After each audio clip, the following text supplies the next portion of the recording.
5 है MCQs number किसको solve करेंगे? 19 को सॉल्व करेंगे। तो देखते जाइए, कहते हैं कि अगर इस इंटीग्रल के ऊपर change of order of integration apply किया जाए तो इसका रिजल्ट क्या होगा।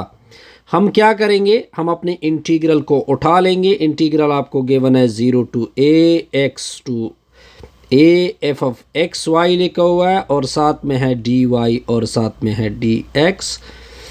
आप देखिए, ये आपका जब x में फंक्शन होता है तो ये असल में y के बराबर होता है। Point clear. Integration, order of integration का मतलब ये होगा कि ये इसको पीछे जाना है, इसको आगे जाना है। इधर y का लिमिट आएगा और इधर x का लिमिट आएगा। बस सिंपल सा फड्डा यही है। ठीक है जी। अब आप देखते जाइए, अब आपने x की जगह क्या पुट करना है। x की जगह 0 पुट कर दे तो मैं x की जगह, तो y की लिमिट क्या आएगी, तो बाहर लिमिट तो y का होता है। ठीक है जी। तो y की वैल्यू क्या आएगी, 0।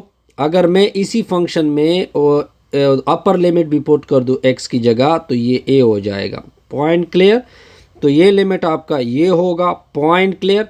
आगे दूसरा लिमिट, ये तो x का लिमिट था, ये अंदर चला जाएगा चूंकि ये दोनों कांस्टेंट है तो इस पर कोई फ़र्क पड़ने वाला नहीं है।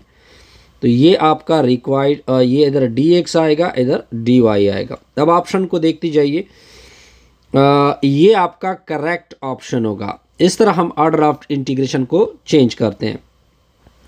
अब नेक्स्ट MCQs को देखते हैं। नेक्स्ट MCQs आपको क्या कहता है। देखिए, ये सम वाला इंटीग्रल है कि अब देखिए इसका अलग इंटीग्रल होगा और इसका अलग इंटीग्रल होगा। ये पॉइंट तो करेक्ट है, हमने ढूंढना है नॉट करेक्ट। अब देखिए, ये कांस्टेंट मल्टीपल रूल है तो कांस्टेंट बाहर चला जाएगा, फंक्शन का इंटीग्रल लोगे, ये भी ओके हो गया। अब देखिए, ये रीजन आर मतलब आर इक्वल है तो R1 यूनियन R2, यानी इसका मतलब है कि पहले मैं R1 का इंटीग्रल, R1 के विद रिस्पेक्ट इंटीग्रल लूँगा। तो मैंने ये R1 के विद रिस्पेक्ट इंटीग्रल ली। फिर जब यूनियन होता है तो यूनियन के लिए इंटीग्रल में क्या यूज़ हो जाता है, सम। तो फिर मैं R2 का इंटीग्रल यूज़ करूँगा। ये भी करेक्ट ऑप्शन है, ये भी करेक्ट है, ये भी करेक्ट है, ये भी करेक्ट है। अब ये नॉट करेक्ट है। अब आप कहोगे कि सर ये नॉट करेक्ट क्यों है। अब अगर आपको याद हो थोड़ा सा, मैंने आपको सिंपल ये बताया था कि जब दो फंक्शन आपस में प्रोडक्ट में होते हैं तो हम अलग अलग इंटीग्रल दे सकते हैं, लेकिन साथ साथ मैंने ये भी बताया था कि इधर ये सिंगल फंक्शन होना चाहिए। अब ये x और y एक दूसरे के साथ जॉइंट हो चुके हैं।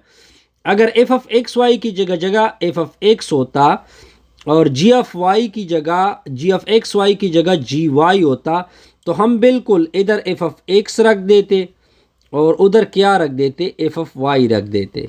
लेकिन चूंकि x और y, f भी x और y फंक्शन में है, g भी x y फंक्शन में है, तो ये हमारा नॉट करेक्ट ऑप्शन है, क्योंकि अब हम अलग अलग डबल इंटीग्रल नहीं दे सकते।